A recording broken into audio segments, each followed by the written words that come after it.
Before pandemic, hindi pa talaga ako marunong mag-crochet. Natuto lang ako online. Hanggang may isa-isa pong nag-order sa akin. Tapos maganda yung feedback nila hanggang dumami na po yung customers ko. Marami na po akong nagawa. This week on Kwentong Madiskarte, powered by PLDT Home. Click like, share, and subscribe for more Kwentong Madiskarte videos. My name is Rosary Jane Villanueva and may isa po akong anak and we live here in San Juan, La Union. For my online business, I make crochet items like dolls and wearables. Yung una po, ginagawin ko lang ng laruan yung anak ko hanggang gumaganda po yung gawa ko. May nakakita, nagustuhan din, so nagpapagawa din sila. And these are amigurumi or crochet dolls.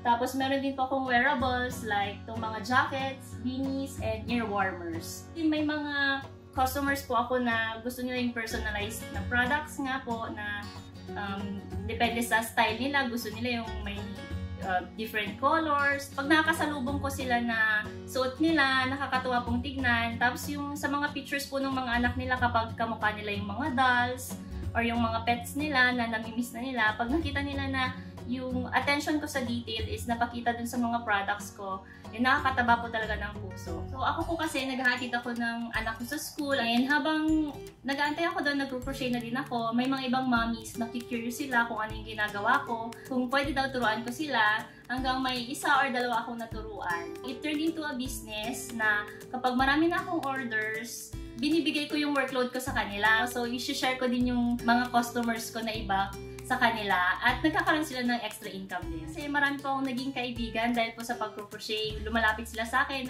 curious po sila. Masaya akong makatulong sa kanila and i-share yung knowledge ko about sa crochet. Marami po akong naging kaibigan dahil po sa pag-crochet.